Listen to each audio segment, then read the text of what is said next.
there's a waiter that will come by and take your drink orders soon. There is? Yeah. Oh my gosh. Wow, awesome. Yeah, right? Well, welcome. So, just a quick show of hands. How many people, is this your first time coming to a TF Labs event? Raise your hand at your first time. Oh, wow, great turnout. All right, let's do the reverse. How many people have come to like one TF Lab event before? Raise your hand. Okay, at least one, yeah. How many people come to like 2 events? How many people have come for like, I don't know, at least a couple years? Awesome. Was anybody here for our first conference in 2018? David was. David was. Jonesy was. OG. Yeah. Nice. So, well. Thank you. Yeah, thank you. Thank you. Yeah, okay, cool. And you still came back, so there you go.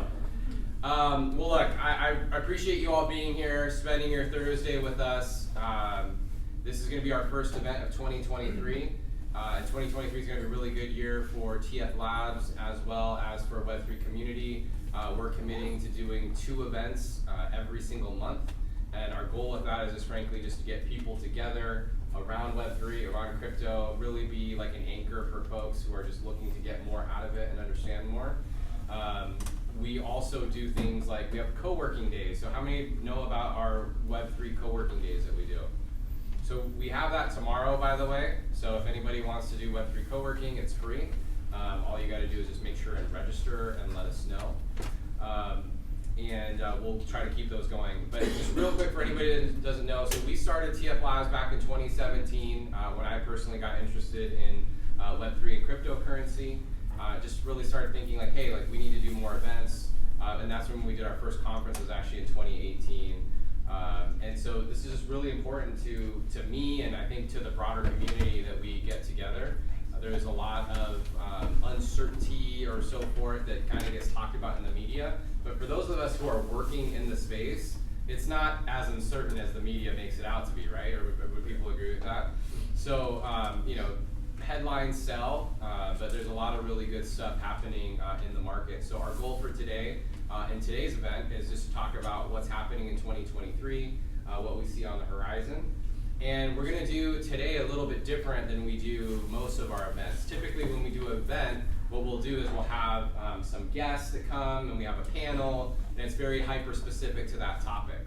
Well, today we're going to invite any one of you to come in and sit in these leather chairs right next to us and actually give your take of what you think will happen in 2023. My only ask and request in that is that you just be respectful to each other. And it's okay to disagree.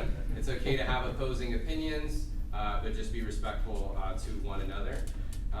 And be prepared to be challenged too, by the way. If you say something, you might get challenged by someone else, and be okay with that, because that's going to happen. So I think we'll go ahead and get started. But real quick, do me a favor, so we try to make sure that our events are always free, because we don't want cost to ever be a barrier. But if you do buy a ticket or pay for it, you're helping fund food for everybody, and so I really appreciate that. So if you purchase a ticket, do me a favor, just raise your hand real quick. Thank those people because they got it. And you know, like I said, no obligations, but it does help us do bigger and better things. And if you've seen what we've been doing over the last 5 years, you know that we basically do this as a labor of love that we like to do. Oh, sorry, the last little announcement I'd like to say is that if you're interested in helping or supporting us in hosting more events, or you want to like volunteer when we host an event, it's a good way to meet other people and get to know other people as well, or if you have ideas for events you want to do and want to collaborate, by all means, please reach out and let us know. We definitely could use the help so we can do bigger and better things. Yeah, let's go. Let's do it. All right. So we're going to get right into it, and we're going to talk about it. So I want people to start thinking about what they think is going to be happening in Web3 in 2023. Man. And we'll go from there. How you doing, Matt? I'm good. It's a lot to unpack, you know, when you think about 2023 and where we are and where we're going, and especially when you look in hindsight where we have come. You know, I think a lot of us probably should be pretty happy in some of the advancements and where we've come from 2017. We've been in this market for a long time. And I don't think that maybe we would have seen some of the movement where we're at. I think there's a lot to be happy about and positive, and there's a lot of FUD still that we got to work through. Yeah. So I think that's the biggest issue for 23 is getting through the FUD with regulations, and what does that look like? You know, how do we tackle that?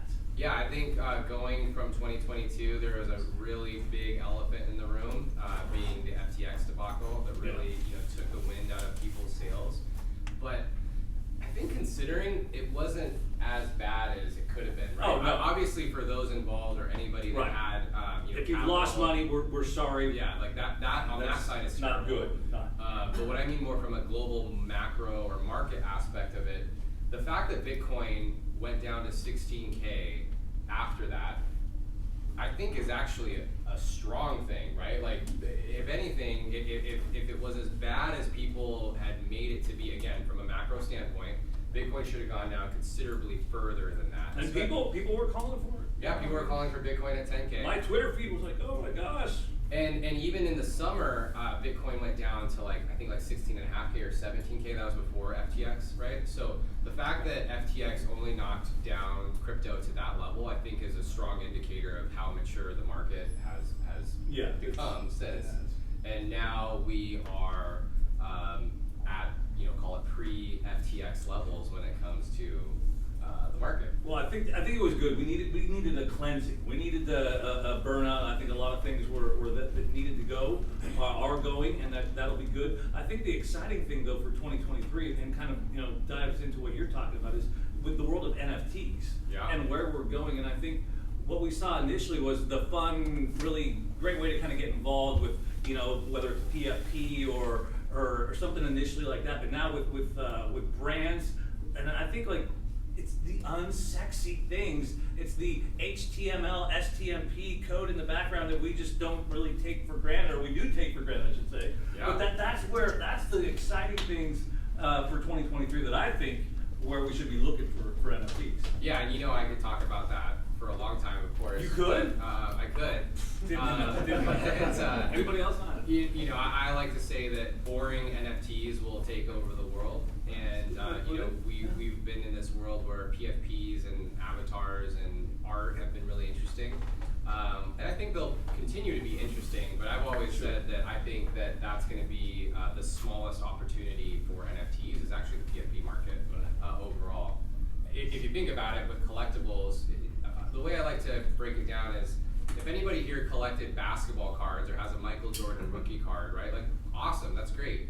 We would like to talk to you because we would. We will borrow it. Yeah, you can let us borrow it, and if you can let us stake your Michael Jordan rookie card.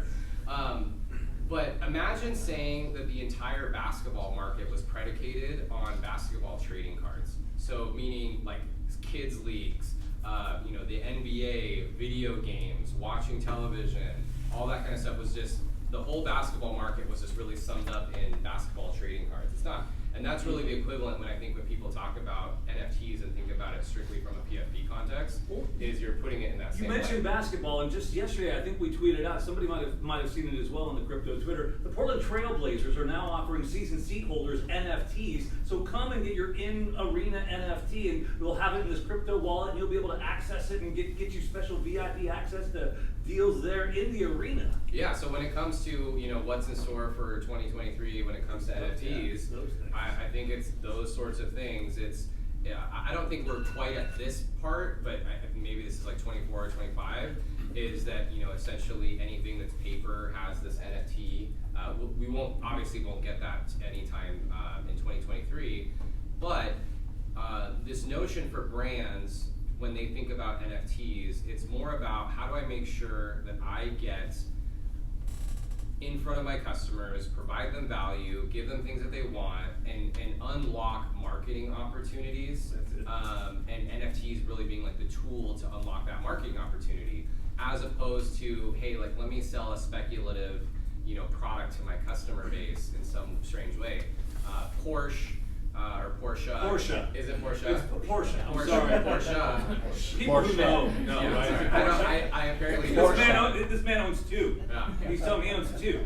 3? Oh my God. Well, look. So Porsche earlier this week they released an NFT and it went terribly.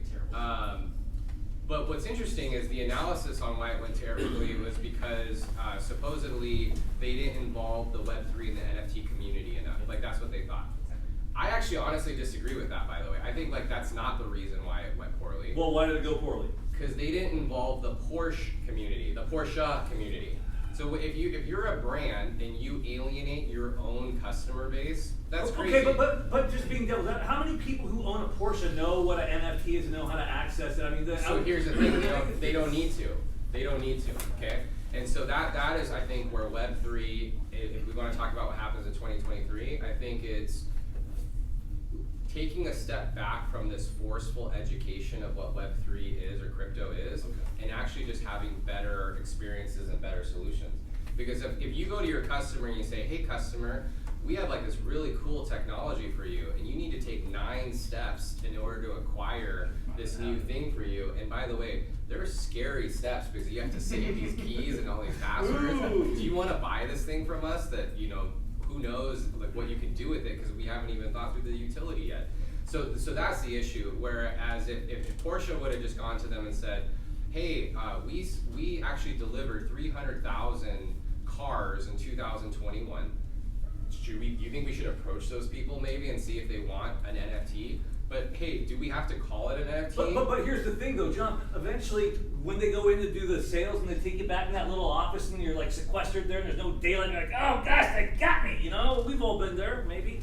But that's where all that paperwork that goes bye-bye. That becomes digital. That is the NFT. Well, so that and by the way, like that's when you start thinking about different ways. So that could be an NFT in its own right. That's the unsexy NFT. That's the unsexy. That's the paper. Right. You know, we get rid of. And then we're doing stuff good for the planet, and I feel good about that. Card title. But if you want to go with like call it like the fun and friendly NFT.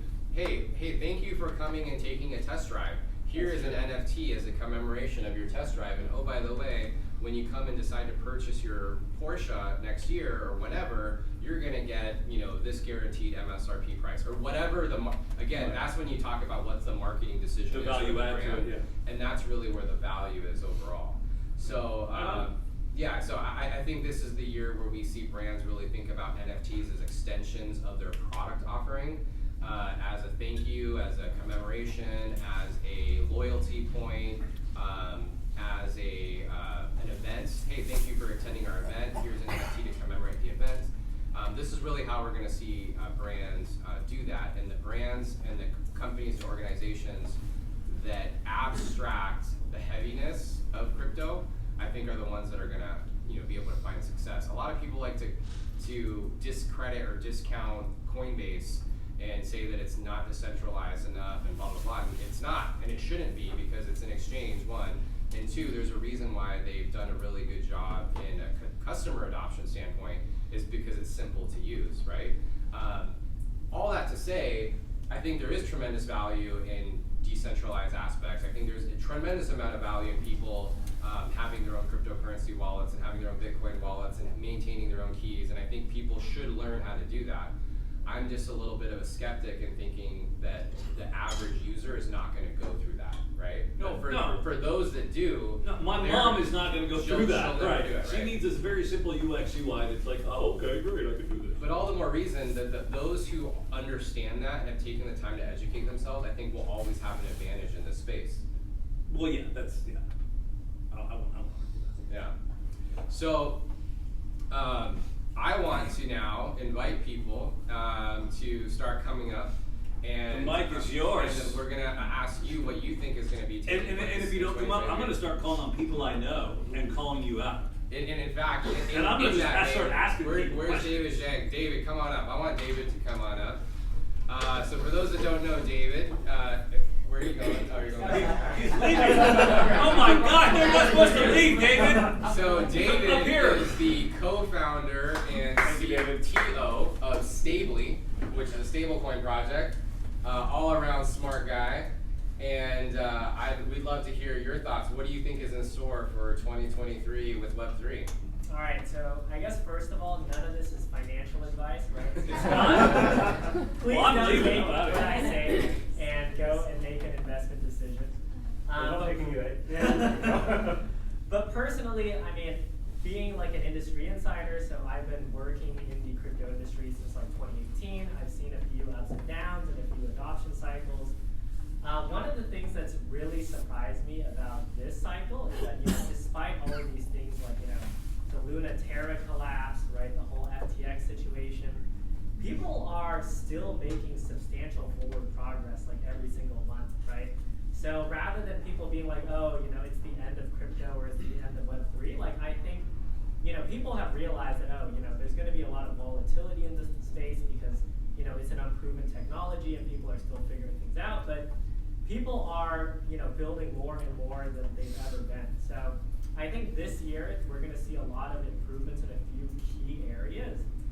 And I'll give you like my evidence for this as well, but of course highly speculative. So if you kind of chart the progression of like crypto and Web3 over the years, right? Like first there was digital money, right? That's what Bitcoin brought us, and then there was programmable money, right? That's what Ethereum brought us. There was the whole like DeFi revolution. People started to use decentralized exchanges, lending and borrowing, etc. And I think in the last year, like underneath all of this, FTX and Luna kind of chaos, one of the things that people haven't really noticed but has been taking off is cross-chain and multi-chain infrastructure. So previously, you kind of had to pick a chain. You're like, oh, I'm going to be an Ethereum maximalist, or I'm going to be a Solana maximalist, and I'm going to keep my funds in this ecosystem, and it's going to be super easy to use. But now it's becoming easier and easier for people to move between these ecosystems. And I think that's going to unlock a lot of engagement and use cases that were previously kind of reserved for power users, right? Like previously you had to know, how do I move my funds from this chain to that chain? Well, I have to use KuCoin, or I have to use OKX or whatever, right? But now there's these very easy to use tools where you just plug in your address on one chain, you plug in your address on the other chain, and boom, your funds can suddenly move across them, right? And I think this pattern will only continue. I mean, there's been a lot of talk about, how do we make all of these things more accessible, right? So whether it's better user experience, as was mentioned earlier, or just even lower fees and like faster transaction times, right? Lots of roll-ups, lots of layer 2s are starting to gain adoption. So for those of you that aren't aware of what that is, it's just a way of, how do you speed up blockchain and make it cheaper to use, right? Like if you do a transaction on a big chain like Bitcoin or Ethereum, you're probably paying like $10 to $50 worth of transaction fees. But if you do it on one of these scaling solutions, all of a sudden now you can do the same transactions but pay like a few cents or sometimes even less than a penny, right? Lightning Network. So I think all of these things are going to continue. And if the last year, there wasn't like, the whole macroeconomic situation, the fallout from COVID, the war between Russia and Ukraine, et cetera, we probably would have seen some of these things gain more headlines and start to take off. But I really think that we're going to see that this year, assuming the world doesn't, do something else to surprise us. So I think a lot of these patterns that have been kind of hiding in the past 12 months are going to start to emerge into more mainstream consciousness this year. So, David, one of the things, because we talk about this kind of stuff with you a lot, that you mentioned is, the different cycles, right? Like, oh, we're a couple cycles away from, these things happening, right? So what do you think is happening, I guess, in this most immediate cycle versus what's going to take, call it like one more cycle?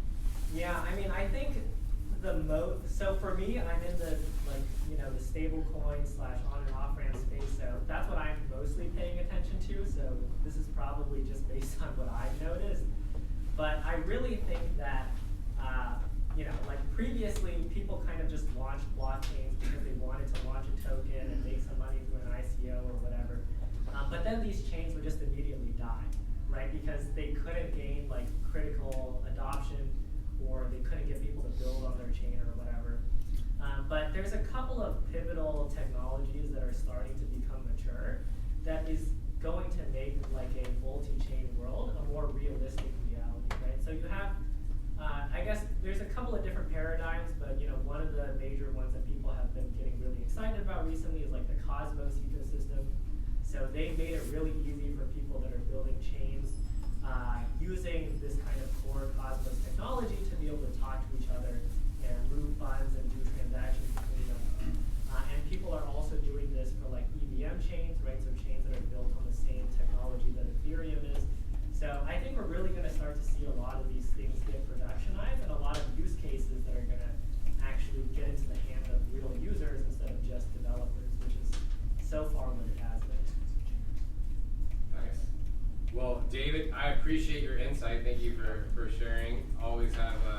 good talk. David's going to be joining us for our panel that we'll be doing in, I think it's like the end of March around crypto technology. So make sure that you register for that and get to see more of It'll be him. very exciting. As long as we got you, I want to be able to take advantage of an opportunity to ask an insider. When it comes to the world of stable coins, there's been a lot of fact and a lot of FUD around that. Since we're moving into 2023, CBDCs have been like the big topic as well. Can you tie in CBDCs, their role with stable coins, and 2023 moving forward from your perspective? Yeah, so CBDCs I feel like are one of those things that's a few cycles away. Like if you kind of rank the things in the world that move fast to slow, I would say governments are definitely on the slow end. And if you mix government and financial technology, I mean that's about as slow as you can get. So I don't think we're gonna see like a production ready CBDC anytime soon, but personally I'm actually very excited about this use case because unlike what most people think, I don't think that CBDCs are a disruption or a threat to crypto. Really, it's a way for the rest of the financial system to modernize itself without needing to adopt, crypto or blockchain. Or, I mean, blockchain, maybe it'll use blockchain, but it won't be a public ledger. So You sound like Jamie Dimon right now, dude. You're really freaking me out. But anyways, the point I want to make is, people feel kind of threatened by CBDCs. They're like, oh, governments are just going to try to control blockchain and make it like the centralized thing. But that's not the way that I see it. I see CBDCs as a way for traditional financial institutions to modernize. And then the people that are using CBDCs will be able to tokenize these CBDCs and turn it into stable coins and other kinds of products that actually live on a public chain. So, that's just speculation, of course, right? And also, I don't think we're going to see a conclusion to this in the next 5 to 10 years. But, if we do, maybe I'll, I don't know.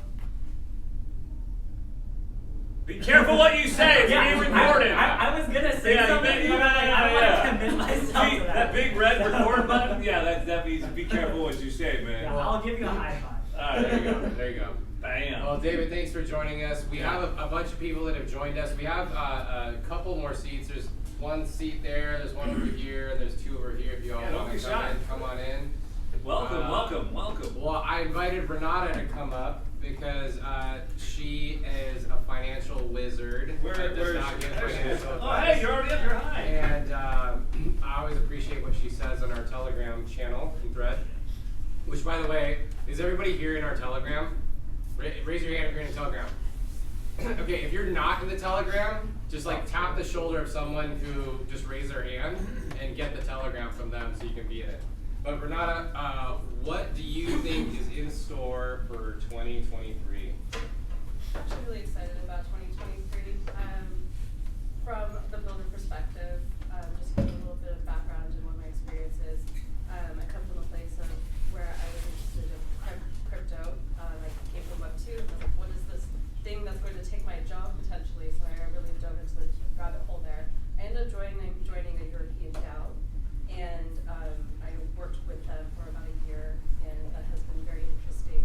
And I just seeing just the governance side of how they're managing their DAO, their token, just pumping it up, and all the insides of it. Where when I came in as a DeFi investor, I was like, wow, this is real. There's market makers are a real kind of thing, and we were all very optimistic for the full year until we started to realize that we really are in a bear market, and that's when we really started to hunker down. We started to take compliance seriously, and coming from Web2, I never saw that in the last 10 years. And as an accountant, I very much appreciate that. I'm like, wow, this feels good. We're starting to find our moral compass here, and we're gaining our ethics, and we're really becoming serious about piecing things together correctly so that we can build a sustainable product.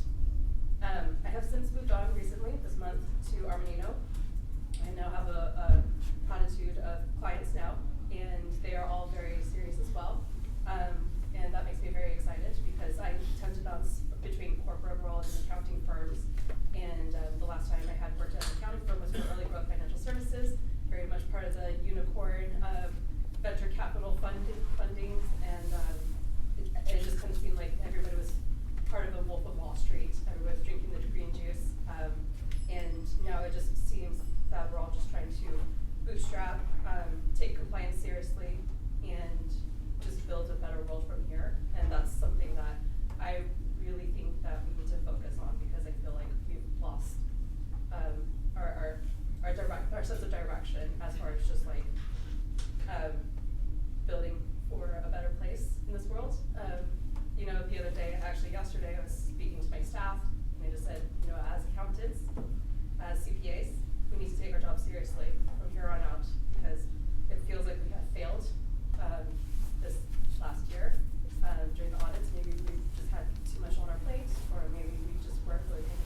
what's your crystal ball say? My crystal ball says that builders will continue to build, as they say already.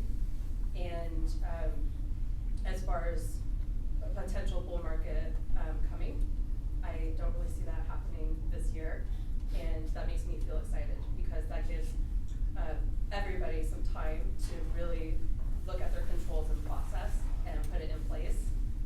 When we have too much data funneling in, we just are kind of like band-aiding things together and things start to break. And so this is a relief for me, just making sure that things are being built correctly and so that I can build a platform for my clients and make sure that they're ready to go when the bull market comes.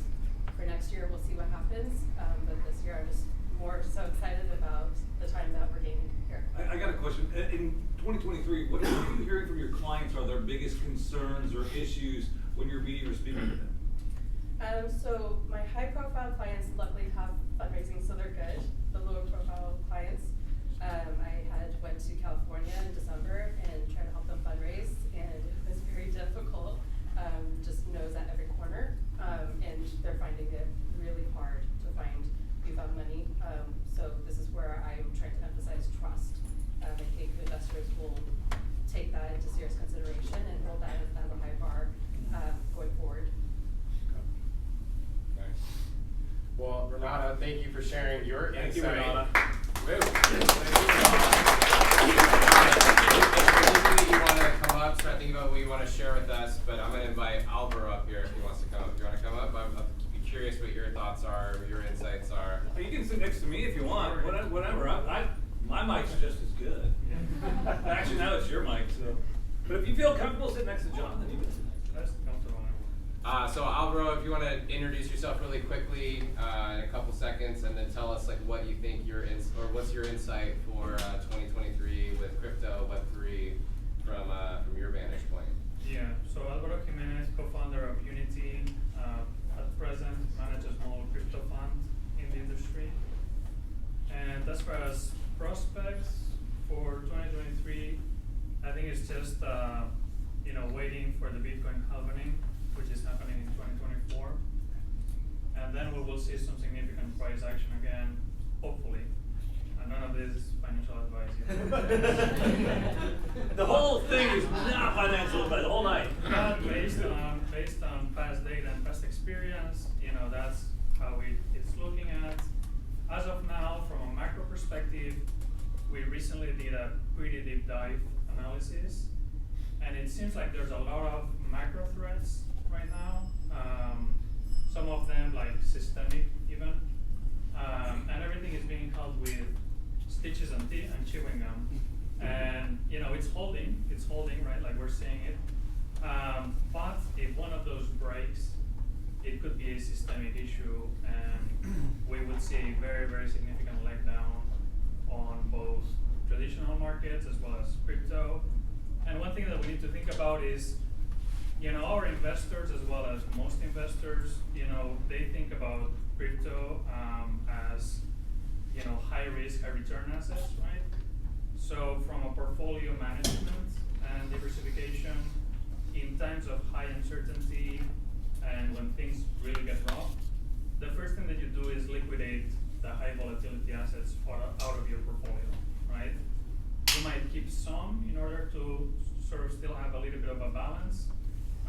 But if you're forced to liquidate, the higher risk are the ones that always go out first, right?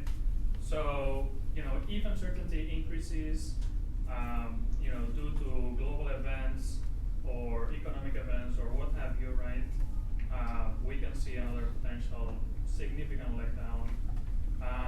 As far as, blockchain in general, we see a lot of adoption now by corporates, and corporates starting to, trying to get their feet wet. There's a lot of B2B activity. B2C we have already talked about, and we think that NFTs are going to reach, mass adoption very, very quickly the moment that we fix the UX, UI. And yeah, VCs are ready to keep dropping money into the industry. My question though, when it comes to VCs, and I don't want to derail, but let's talk about 2023 and VCs if we could just for a moment, and that would be, with the raising interest rates from the Fed and the lack of free money we've seen in the past, it's been floating around and sloshing, how much money of that free money do VCs actually have access to now, and do higher interest rates actually impair the amount of money that VCs are able to allocate? Yeah, very good question. Thank you. You know, I thought it was too. I would think, from my perspective, there's a lot of VCs that already raised money during the bull market, and then, things crashed, as we all saw, right? And a lot of them still have plenty of funds. So they got dry powder. Yes, I mean, I won't mention any names, but some of the biggest ones that we all know, they raised, $4 billion, and they didn't write too many checks before things crashed. So they still have most of those $4 billion. You can tell me, that's all right. I won't tell anybody. Just Google it. They have the most letters in the alphabet. I know who they are. That's right. And there's very similar ones, right? And then there's small guys, mid guys, all of that, right? And I guess right now, pretty much everyone is, just waiting to see how the dust settles, right? But, there's still plenty of dry powder still. As far as hedge funds, which is the industry that we're in, I'd say that most of them are sitting in cash, or if they are like very active in DeFi, most of them are farming some pretty stable things. Maybe a combination of stable coins, or some of the bigger ones that have less volatility, right? So low volatility pairs and things like that. Again, just waiting and see when is the right shot to go back in again. The pretty biggest impairment that we have seen in the market, which is still to be resolved, is that there was a huge activity of market makers, prior to the crash. There was plenty of leverage that was available. Like, you could literally borrow left and right from anyone, sometimes without collateral, like in the case of 3 Arrows Capital, right? And that, obviously propelled the market very fast, very quickly. We would take some time to build up again, those sort of infrastructure that now it's gone, right? And those credit facilities and things like that. It'll take time to come back in line, and probably they'll come back with much better compliance, like the prior colleague was saying, right? And would make for a healthier industry. But as of now, I think it's waiting to see if the dust settle or not. And one thing that I wanted to say about the current leg up is the jury is still out there whether it is a bull trap or not. But one thing that I would say is sometimes the spot to futures trades is what could propel this. So if you look at the order books, You look at the gap. yeah. Fill the gap. If you look at the order books in depth, it's pretty thin. This movement is pretty thin when it comes to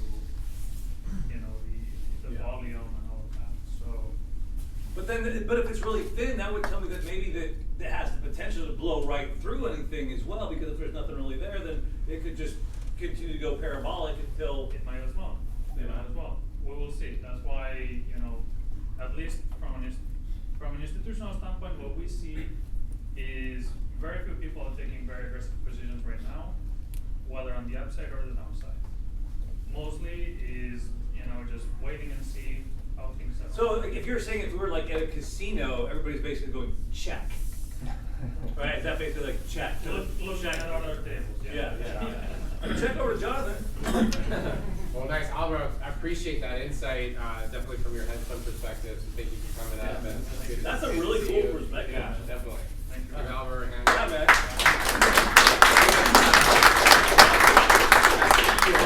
Yeah. Hear what he has to say. Yeah. So come on over next to me. You can sit next to Jonathan. Go ahead, and if you can, just introduce yourself to everybody real quick, and then give us what your outlook is for 2023. Cool. All right, my name is Brian Castillo, and I own a private equity firm, Castillo Capital. I basically just trade for a living. I trade anything that moves, whether it's crypto, whether it's equity, stock market, or foreign exchange. It just really depends. It's hot at the time, that sort of thing. But for 2023, I'm really on the same note as this guy right here. I mean, he has really nailed it as far as macro perspective. I think a lot really does hang on what happens with the economy and the way that things kind of unfold, because there's no doubt that crypto and BTC has been heavily correlated to tech stocks, SPY, that sort of thing. And until there's some sort of decoupling, you know, it could just be one bad statement by, you know, Jay Powell, and everything can kind of, you know, downtrend from there. So, is the bottom in yet? I don't really know, but I do think that Bitcoin kind of holding through the Luna collapse, you know, 3AC, FTX. I think that there is actually a decent chance for the bottom to be in, but you know, only time will tell for that. I'm just trying to get him framed up so it looks good. So, all right, so the bottom's in, hopefully, or again, not financial advice, but the bottom perhaps is in. What does that do, call it for, you know, consumer adoption from one side of it, and then what does that do for, call it, you know, big financial institution adoption? Yeah. Honestly, I feel like institutional adoption has kind of already been happening. I mean, maybe some sort of small allocation of their portfolio has already been delegated to either Bitcoin or Ethereum or some sort of crypto project. But I mean, I think there was an announcement that Fidelity was going to offer to their retail. That's the regular Fidelity, not Fidelity Digital Assets, because they've had their own thing under Tom Jessup at Fidelity Digital Assets for quite some time. Yes. But this was going to be the traditional mom and pop that your grandma and grandpa and all. Yeah, that was going to be Abigail Johnson over there heading that up. Yeah. So basically, just giving, I think, the average person more the ability to get involved with crypto, because Yeah. there's a ton of people that want to either own crypto or whatever, just based off the returns that have happened throughout each cycle. I think 2017 and 18, everything went completely nuts. But then once the crash happened, a lot of people were hands off, calling it a scam. You know, lo and behold, 2000. You know, after the COVID crash, I mean, you couldn't really find an asset that was more bullish than BTC during that time. Yes, a lot of altcoins kind of popped off as well, as like Solana and ecosystems that we've talked about. But I mean, realistically, I think that there still is some time for crypto to kind of come through this circle to be what I think a lot of people want it to be in here. I said, you know, give us 5 years, like 2 years ago, so maybe 3 years left. You know, the halving is very important, as almost every cycle has been based off of the halving. So it's in 2014. Yeah, I don't know. There's just a few things that can happen as far as macro goes that, you know, all Jerome Powell has to do is get up and talk and say a couple words, act hawkish, and the market dumps, you know, 10%. So it really just depends on the way macro ends up. So one thing that gets talked about a lot for a while, I don't know, I feel like it's always talked about, is how, you know, Bitcoin or crypto in general, but more often it's Bitcoin will depeg essentially from, you know, like you talked about a second ago, how it really correlates to tech stocks. Yeah. Are we going to see that in 2023, or sounds like based off what you're saying, it's not likely? No, I really don't think so. I think that crypto still needs time. I honestly do. But I think that there's narratives that kind of happen each cycle. You know, first one that I've kind of been around for was ICOs. I think that the ICO boom was huge, but it also caused a lot of damage to people, a lot of damage to you know, investors, that sort of thing. And then the NFT thing kind of rolled around this cycle. But in my opinion, I really don't think NFTs have that much use case as of right now. I think that they're fun and they're cool, and a lot of people could have gotten lucky with like NBA Top Shot, you know, Bored Apes, that sort of thing. But the reality is I don't personally see a use case for NFTs. So I think until something can kind of come to where it brings everyday life into crypto, I just don't think NFTs are it. But you know, I could be wrong. We'll have to talk about You're that. not coming back ever again. I love you, but you're not I'm coming gonna back. have to go over what I'm working on. Mike, don't let him in. No, I'm just kidding. No, I appreciate that. Well, okay, so you know, you are, you know, you have your private equity. You are really active on Twitter. I feel like you always give not financial advice, but good takes on what's happening at looking at candles and that kind of stuff. Just for fun, can you let us know like how do you read a chart and how are you reading these things to kind of give your analysis on it? Yeah. So I mean, I'm pretty much purely based off technical analysis. That's how I do my trading. Like for me, sometimes I don't really care what's in the future. I don't really care what's in the past. I just care about the volatility that's in front of me. So being a trader, it doesn't necessarily matter what NFT project or what's gonna happen, whatever. I kind of bounce around from whatever's hot. Like I think Aptos was super hot this past week, so I traded APT a lot. Do I think that does sometimes come to an end? Yeah, I think that up in the $20 range is probably the type of area that you need to either start considering short or just kind of take on profits into those types of moves. But yeah, I'm purely based off technical analysis. I do some stuff with AI bots and algorithm trading, but for the most part, it's just manual, sitting down trading what's hot. And for me, that's sometimes been the best case because I don't have a lot of capital allocated for long term. Yes, I have Bitcoin and Ethereum, sitting in hardware wallets that I'm keeping there. But for me, it doesn't necessarily mean, I'm in the crypto industry. You're a liar because you said you lost all that in a boating accident on Lake Washington last year. I saw your tweet. Yeah. Saw that tweet, dude. No. You didn't lose it in a boating accident? No, I might have. You might have. But, no, I'm just kidding. But I mean, in all seriousness, when it comes to being a trader, I think that there's a lot of people interested in trading, right? But you have to understand what you're getting into when you start to learn crypto trading. Because as much as it's correlated with the stock market, it is a lot different. Because I think that once you start to learn the way that the crypto market breathes, it's 24/7. So you have more opportunities to learn. You have more opportunities to sit down and see natural price action happening right in front of you. If you have a job, during the stock market open, you don't have as much time to see that. And so I think, for me, the crypto markets, I gravitated towards it because I wanted to be, trading altcoins at midnight just because, why not? If the opportunity's there,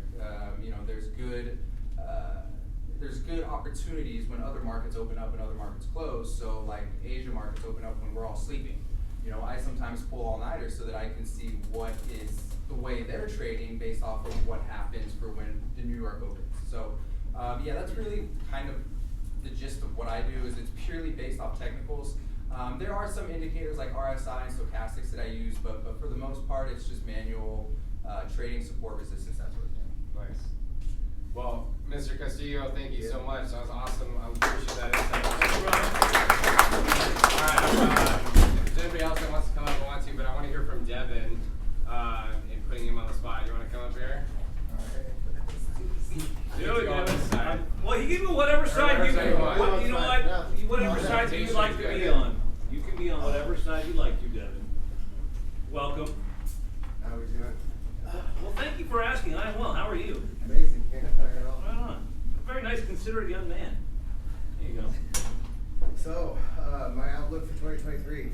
I kind of feel like being in this for almost a little over a decade and seeing a lot of the ups and downs and the issues that arose come from a lack of KYC, AML. Everything that we're seeing right now is a culmination of years of allowing it to go on and on and on from one thing to the next. So I think 2023 is going to be a huge focus on verifying who's in the market without invading their privacy.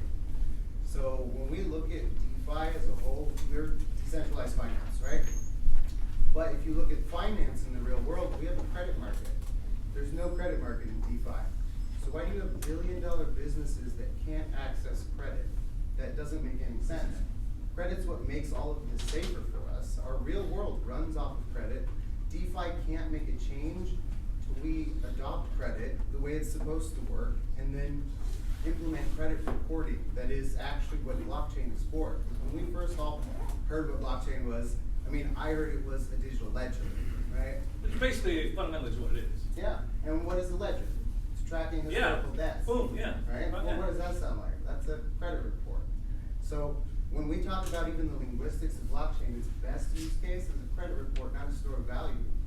When we look at the real world, that's how it functions. Credit is the largest market in the world. It's $120 $27 trillion industry, yet we don't have a credit mechanism in our own financial ecosystem. So I believe that the efforts to build credit in this ecosystem as a whole will lead to the actual adoption we want to see. What would that look like? What would that look like? Let's say, would it be like, you know, my parents who have like 5 Bitcoin going into Bank of America going, oh, and then they get a loan off that? Or what does credit in that ecosystem look like? Well, okay, so it's important to establish the difference between credit and a loan, right? Credit is about risk mitigation, so you're supposed to receive something without providing collateral. When you provide collateral, you're now entering into a loan.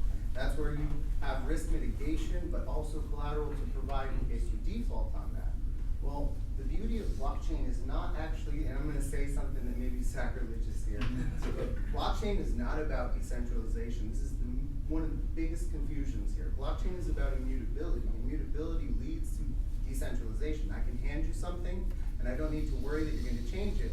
Now we can decentralize it. Now we can re-secure that network by getting more people in there to verify that the immutability is correct. But at the end of the day, blockchain is about immutability, not decentralization. There's centralized networks that are supposed to be centralized, and there's decentralized networks that are supposed to be decentralized. Not everything has a uniform fit. We talk about technology, right? Monolithic framework, microservice framework. One of those is actual global adoption. One of them is a local host that you play around with and you play. When we look at blockchains, homogeneous blockchains are monolithic frameworks. So anybody that's in software here, understand this. You can't build software for global adoption on a homogeneous framework. You just can't, unless it has one single purpose, and that's Bitcoin.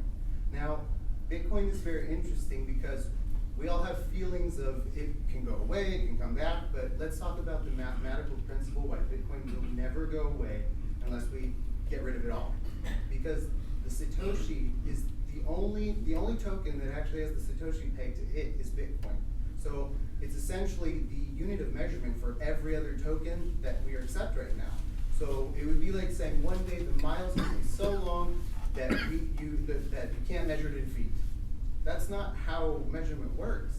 So when we talk about credit, it's the unit of measurement of the world. It's what stabilizes volatility in the stock market. When we talk about sales at Target stock, it doesn't tank. That's because they have bonds that secure their volatility while innovation is made. So if we want to innovate, we need to do the most boring thing. Establish a credit market, like put credit reports in, build something that's safe for people.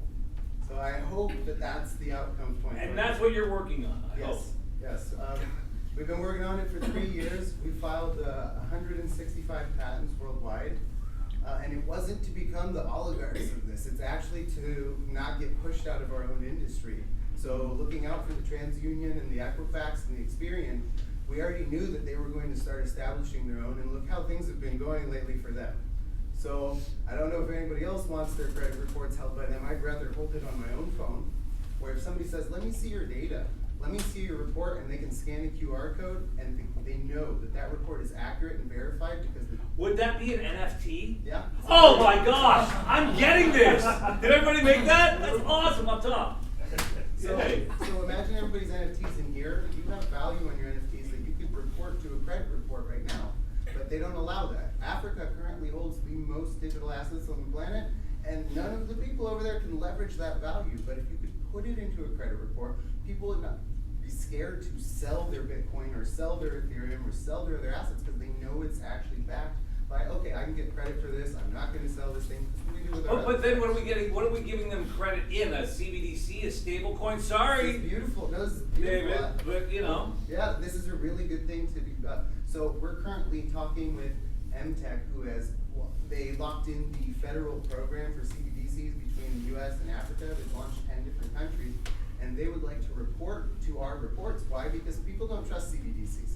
They're sitting back going, okay, you guys are going to control another currency, and this is how it's going to work. But instead, the government currently looks in and says, you guys, if we can report to a third party, people don't need to actually move their CBDCs, they can extend credit. And this is how we stop the currency war going on in Africa right now, because everybody's arguing about the exchange rate, but if they were able to pay their own debts in their own currency and then extend credit to one another cross-border, we end currency wars. We don't have a system anymore. Yeah, central bankers don't want that.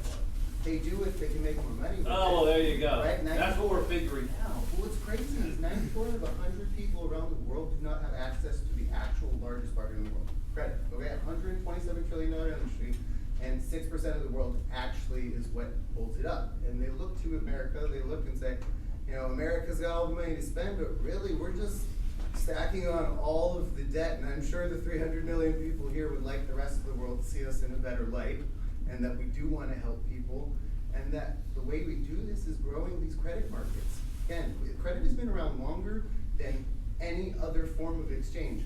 When we think about 6,000 years ago, people would say, hey, I'm gonna get my stuff in the evening, can I borrow that from you? And you self-assessed. You looked at your friend, you said, I trust you, okay, cool.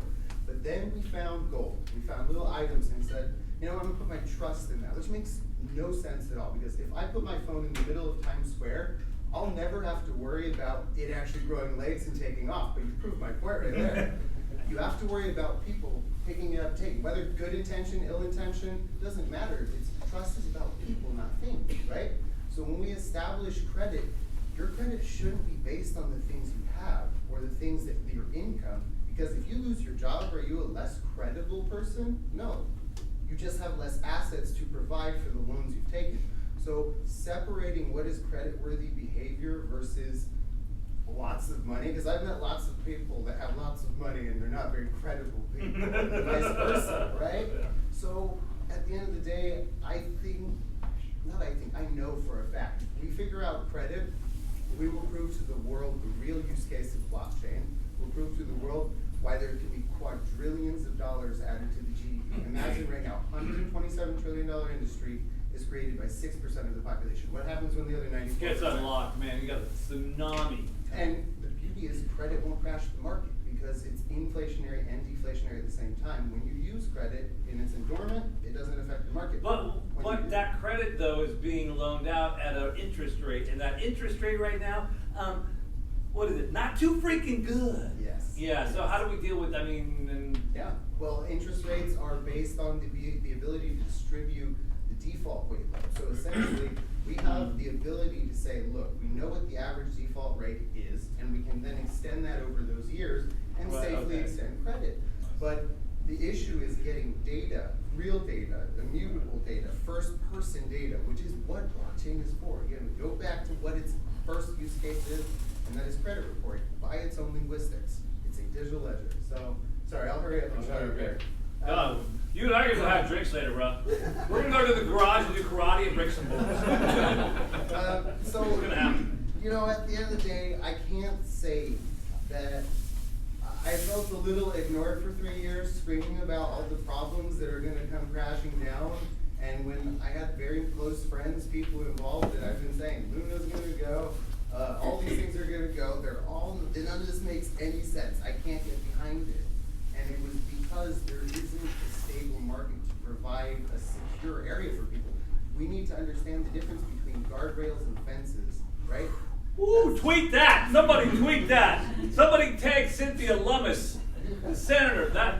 Give me that again. We need to learn the difference between guardrails and fences? Yes. Oh my gosh, get that to the senators and the Congress people. So, funny enough, I actually served as a panelist for the U.S. House Representatives and Senate, talking to Senator Cynthia Lummis for like 13 hours straight about the digital assets. I told you we're going to break some boards in the garage. Oh my goodness gracious. Well, thank you, Devin. Appreciate that insight. Devin, I want to invite Dan, the man, from a company that's nearby. I want to hear what he has to say. you're on this side. Sorry, Dan. Yeah, you kind of tripped me out a little bit, so I'm gonna. I tell you, he's safer. All this breaking board stuff. Like, what's Yeah. that about, man? Well, Dan knows karate, so don't mess with him. Actually, we're talking about breaking boards. But Dan, you are with T-Mobile. I think a lot of us are probably even using T-Mobile service as we speak. We're streaming it right now, I think, on Thank you T-Mobile. very much. You are exactly. Thank you. Yes, you're welcome, T-Mobile, for being my service provider. You know, you're a large corporation, the largest mobile network in the U.S., and obviously you have a lot of company employees. You have 110 million customers. I'm curious, how are you thinking about Web3 for 2023? And you can speak from yourself or from T-Mobile, whatever you're allowed to do. Does that mean this is a safe place? Yeah, whatever you want. We won't have this affect the stock price. Yeah, nice. Well, I tell you, so I actually think that this year, and you just need to understand, my perspective here is from someone who knows very, very little about Web3 in the industry. In fact, maybe less than a year of sort of engagement and involvement and trying to understand as many different use cases as possible, from NFTs to buying and selling crypto on my own, to being defrauded on certain platforms where I thought it was a good idea, to integrating blockchain into the network, and to actually doing sort of commercial relationships with blockchain technology companies in an endeavor to drive actually revenue, right? So I've got this sort of intense learning that's been going on for the last 6 to 8 months, almost a year now, but outside of that, I knew nothing. And so my perspective really is, most people are more like the old me than they are the new me, meaning your general public doesn't know anything about what we're speaking about here tonight. And so with that, I think there's a huge opportunity this year in particular around awareness and adoption, and these concepts coming out of these communities that we're all sort of participating in together here tonight and becoming a lot more mainstream. And I think one of the things we have to think about when we talk about that, to make people on outside of these communities feel more comfortable, is you have to stop calling it crypto. And you have to some extent start talking about it in a language that's a little bit easier for an average person to understand.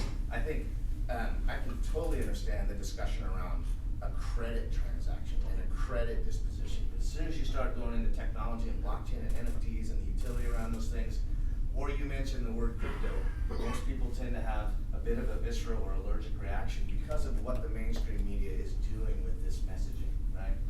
And primarily, a bunch of people lost money with Celsius. A bunch of people got screwed with Luna. A whole lot more people got burned with FTX and Alameda and BlockFi and all of these things that are perpetuating negative connotation. But even with those things, I think we're going to see quite a bit of awareness, and with awareness comes adoption. Yeah. And as people start to sort of understand that it's not a thing built around defrauding other people, because that is sort of what the mainstream media is portraying, then you're going to see awareness start to become more relaxed. And with that, awareness will start to tick up. And as more people become relaxed and understand the utility and the function of what some of these things are and what they can do, they're going to feel more comfortable about adopting the technology and participating in the things that the technology enables. Yeah. Right? Makes sense. So, Well said. well, thank you.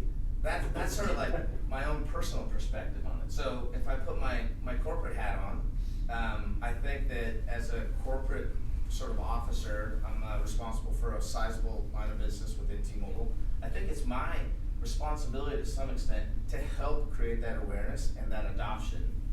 It's my responsibility as an officer of the company to find a way to enable others to bring that technology to the network so that we can create a bunch of accretive value.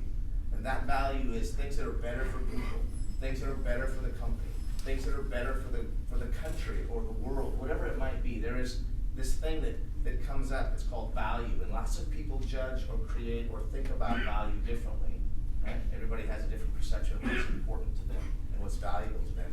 But all of those things can sort of, all boats rise on the high tide, if you will. And that's how the corporations need to start to think about it.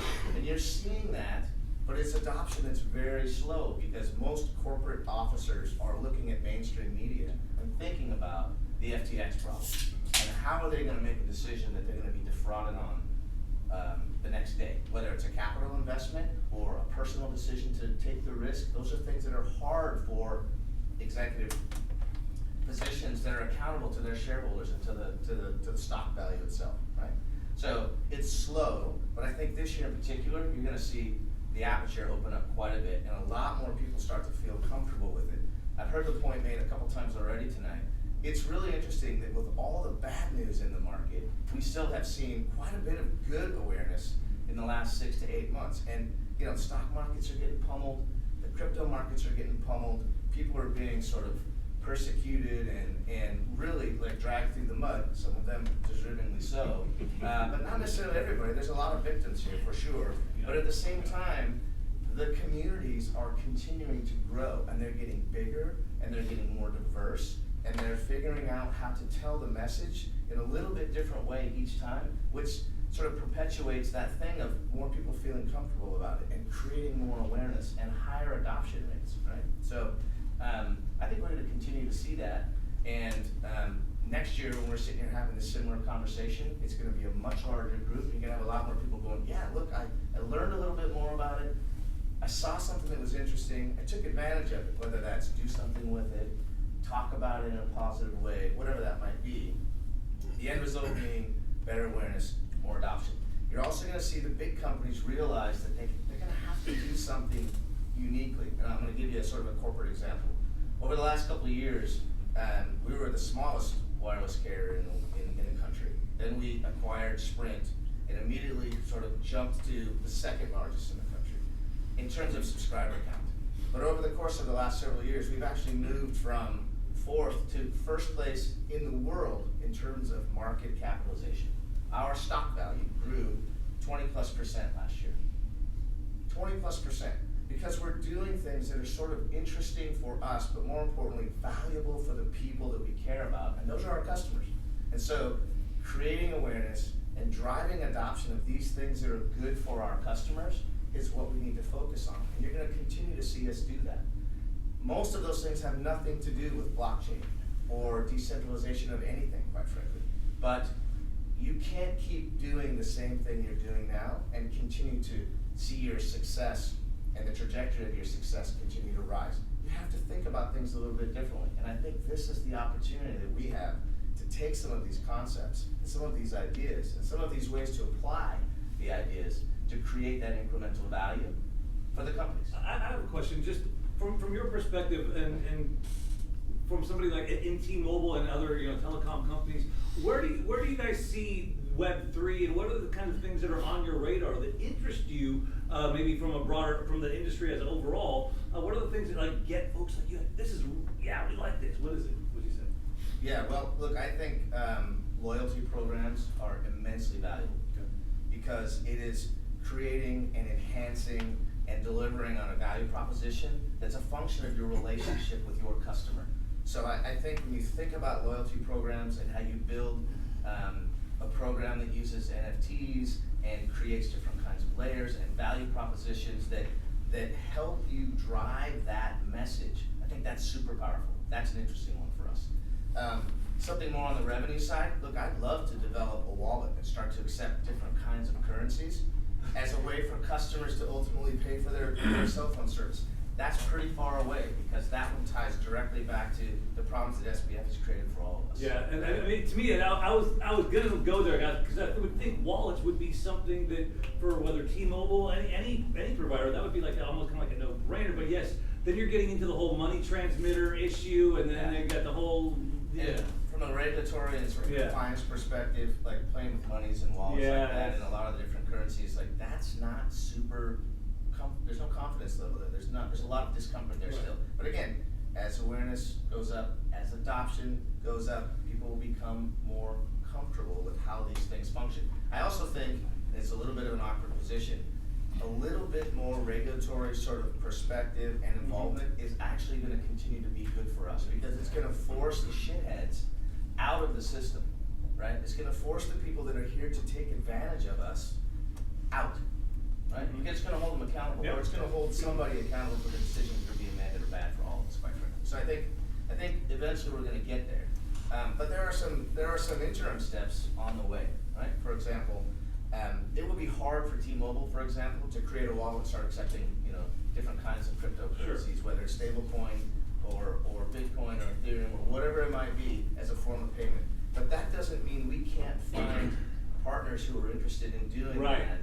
And bringing them on board, so it's a little bit of distance between. You're answering my questions. Are you reading my mind? Because that was my next question. Trying to get in there. Yeah, there's not much. Headphone things that are in the way. There we go. So like that's actually how we think about trying to sort of propagate the value here. Is we're looking for partners and third parties and operators and platforms and venture capitalists and private equity and entrepreneurs and founders, people that have these challenging ideas, that we can work with them to prove something, right? To prove that something works. Because I think that's what corporate America is really looking for. That's what these big institutions are, how they're thinking about it. Like, I don't really want to be first because I don't want to be the next person that is sort of accountable for a bunch of bad decisions. But if I can leverage a relationship with somebody who's probably good at it, who it's their core function, their core business, and prove that interacting with them is accretive, is valuable, provides incremental value, whether it's dollars or perception or brand awareness, then I can take that and I can sell that as a concept to the bigger part of the company, to the core brands, right? I can take it to T-Mobile as a big pink T that has 120 million customers. Don't judge me. 120 million customers, and say, look what we did over here as a function of a Web3 enabled partnership. And here's what we said we were going to do as part of that partnership. And we've proved it out. Yeah. They're going to want to grab onto it. They're going to want to grab onto it. And I guarantee when the next few big corporations continue to find that comfort level and that confidence, and they take a little bit of risk and do something, it's going to beget the others. Because a lot of these guys that compete against each other at the Fortune 500 level don't want to be last. In fact, they don't even want to be second, quite frankly. But somebody always is. When that first person goes, you're going to start to see people follow, right? I don't know if that's true 5 years ago. I mean, Pepsi had an NFT like 5 years ago or something. Yeah, 21, yeah. Yeah, and it didn't really do much. But you know what? Now Starbucks has grabbed onto it. Starbucks I just got included in the Odyssey beta just like 2 days ago. So now I'm starting to play with that to understand it a little bit, right? And look, when Starbucks grabs onto it, then for sure Coca-Cola's going to want to do something. You start to see the auto manufacturers starting to take advantage of it, Porsche. right? Was that Porsche? Look, Porsche. I think Porsche. I'm aligned with Jonathan. I think Porsche had the right idea. It's just they executed poorly, right? They sort of like skewed a little bit. They got off vector, and once you get too far off, you don't course correct fast enough, you're way over here when you were trying to get over here, right? But look, that's an incredible opportunity for the rest of us to learn what not to do or how not to do it, so that when we take that next step, or the next corporate organization takes that next step, they know there's value in somebody else's mistake. It's part of learning, right? Everybody has to fail. T-Mobile does the New Year's at the Needle, if I'm not mistaken. You've been doing that for how many years? It's like a tradition. Oh man, I've been at T-Mobile for 20 years. It's probably 10 years. Okay, so it's a tradition. Yeah. We saw it from here. We were here. We actually watched it. Oh, okay. Now imagine if you took that and had an NFT of that for the event, and maybe even like an exclusive party at the Needle for holders that gave them access if you had the T-Mobile NFT. There you go. You guys ever heard of T-Mobile Tuesdays? That's our loyalty program now. If you're a T-Mobile customer, I highly encourage you to sign up for T-Mobile Tuesdays. It's sort of a loyalty program where you don't have to do anything but be a customer, and we just give you free stuff. Oh man. Free pizzas, free movie Wow, tickets, that's not- free, every week, every Tuesday, there's something else, right? And there's an opportunity to take that loyalty program, for example, and completely amp that thing up by way of using NFTs to sort of differentiate the kinds of products and services that you give to your customers to completely over the top delight them, right? Oh. So, that's the easiest sort of example, I think, to understand around the loyalty program. But loyalty, wallets, look, I think there's a ton of upside revenue opportunity for me to allow my customers to pay me in Bitcoin or Ethereum, because I can stake that and drive a whole bunch of incremental value. I can probably create a model that wholesales that opportunity to other people, other carriers, right? There's just, it's endless. There's so many things that we could do. The key really is, before we're gonna get a bunch of big corporations to take the risk, we've gotta prove some of these in sort of smaller increments. I tell you, one of the things that we do at T-Mobile that we're actually pretty good at is, we start small. And you make a commitment to what you're gonna deliver, and it's a small idea, but you deliver it, and you deliver it well, right? And what happens is, it's kind of like that old saying, like, well, someone will give you a little bit of rope. If you're not careful, you might hang yourself with it. But they give you the rope. Now, you're either gonna hang yourself, or you're gonna tie this really nice bow. And if you tie a really nice bow with the rope, what do? They give you some more rope. Mm-hmm. So it's sort of building momentum, and it's ramping up how you execute on something to get to an objective, right? So I think we're starting there. If anybody in the room is familiar with helium, the operating as Nova Labs. They were Freedom 5 before. That's going to be, I think, the first sort of example of, you know, DUI, so decentralized wireless, right? They're going to build out their network, and they're going to use full-blown token economics as a way to engage with the foundation. You'll be able to earn, you know, mobile tokens or HNT tokens for using the service. You'll be able to use those tokens to pay for the service. You'll be able to expand the network by putting your own small cells and radio antennas in different places as a proof of coverage model, where they give you tokens for that, right? So that's kind of our first foray into how do we bring something from Web3, and in this case, actually pure sort of crypto token economics, into mainstream wireless world.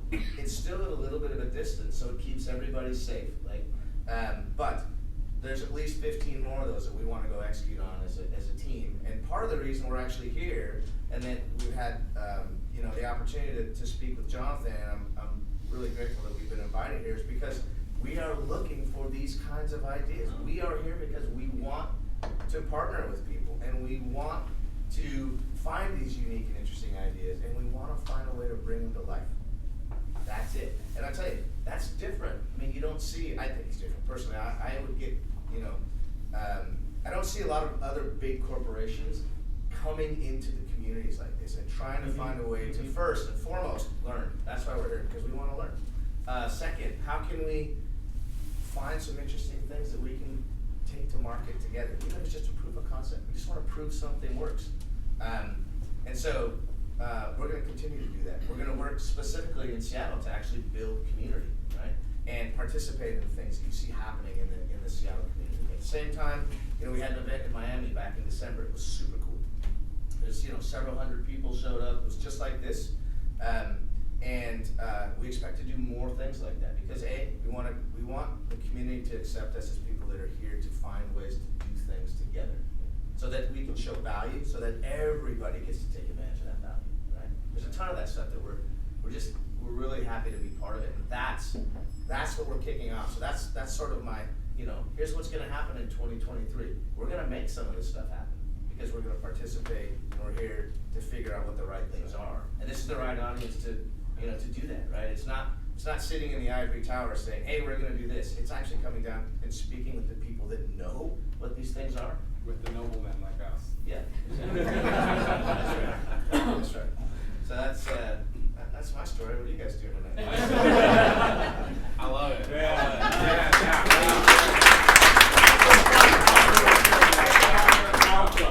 You go. Awesome. Well, man, this has been a good release. year release for you to go. Thank you very much. Can I share a comment? Yeah, let's open the floor up. Yeah. Yeah. Okay. I'll take my seat. Come on up here, grab the mic. I really like echo what Daniel mentioned, but blockchain, right, is more than crypto, it's more than NFT. But one of the ideas just occurred to me when we were talking. But people are concerned about data privacy. I don't even want anyone to have record my like who I am, track my phone record for that sort of thing. If T-Mobile can be the first carrier, kind of a distributor, use blockchain technology to store data, customers' data in a distributed way. Right. And I think we're going to increase the value for customer acquisition, so customers can be rest assured that the data is well protected. It's not put into a monolithic, centralized fashion. Care about data breach or that should be one of the approach for similar security. You don't have to answer that. I want to know because I want to agree with you. That's 100% absolutely correct. In fact, I don't know why I didn't think about that when I started thinking about the examples that are important to us. I use loyalty because that's the easiest one. But the most important one is actually that. How do you use blockchain to create a very safe and very secure system so that essentially someone's phone number, whether it's an NFT or not, it is something that is immutable and it becomes a digital identity, and everything can tie to that with the utmost and ultimate sense of security, right? It can be how you bank, it can be how you trade, it can be how you do everything, but it has to be 100% secure. And I think you're right, the blockchain is the way to do that. I don't understand any more of it than that, quite frankly, but that is probably the most important example for T-Mobile as a whole, to figure that piece out. How do you protect your subscribers beyond any kind of fraud? And I'll be the first to tell you, like, we've had several breaches over the last, months, years, that are related to people's phone numbers being hijacked, basically. And once you have access to someone's phone number, without multi-factor authentication, it can get pretty slippery pretty fast, right? But multi-factor authentication is really not the ultimate way to protect yourself either, right? So that's the perfect example, really, of how we need to think about this. And that's why even when you talk about these things, you have to use those kinds of examples to get people to understand the value. Because if we just talk about things in NFT and blockchain and crypto vernacular, people sort of tune out because they go back to Their eyes glaze over. They glaze over, or they go back to FTX and all the shit show that was, right? So,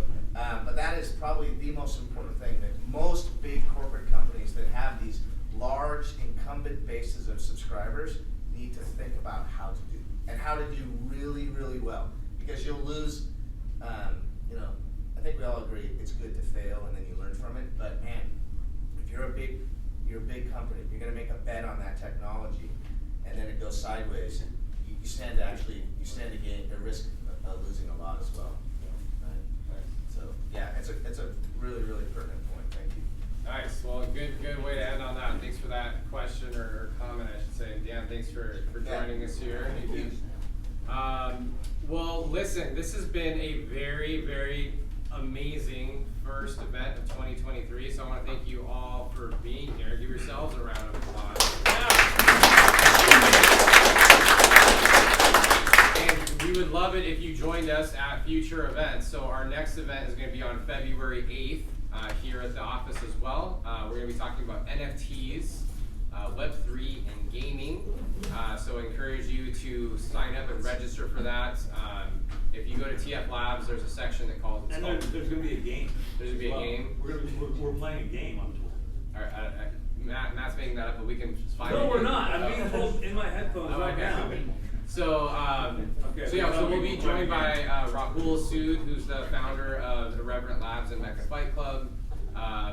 Totally playing some games. Yeah, pretty cool game. And then we'll also be joined by Justin Wu, who's the founder of DecentralCon. Hackerpreneur, yep. And then we have a couple other folks that we're talking to finalize the gaming panel. And then the next one after that is going to be on crypto regulations and legal. That's, I believe, is going to be on February 22nd. So also interesting. So the best way to make sure that you don't forget is go to tflabs.io. There's a section that's called Web3 Events. Just register for all of the events. And as I mentioned, on Fridays, we're doing our Web3 co-working. So we have Web3 co-working tomorrow. Just make sure that you register so we can, make sure there's enough space for everybody as well. The best way to stay in contact with us is just follow us on Twitter or socials. That's how you know. Make sure you get the emails, etc. Please share this with other people. If you came by yourself, bring another person next time. I saw a couple people brought several people with them, which is great. Bring people with you. We want to make sure that we're getting people involved and doing good things. And then we're going to be planning a couple conferences. So we've been doing conferences for the last several years. We've had people like Anthony Pompliano, Mark Yusko, Caitlin Long, Peter McCormick. We've had some really interesting people, 10 different events that we've put on over the years. And so, you guys being supportive of us is a really good way to help us make sure that we can bring these people here because we have the community for them to be put in front of. And with that, I think that is technically all I have. So feel free to grab some food and some drinks, hang out and chat for a little bit. And we just really appreciate you all being here. And if I can ever be helpful to anything that you're all doing, please let me know, and I'm happy to do so. So we'll see you all soon. Thank you, guys.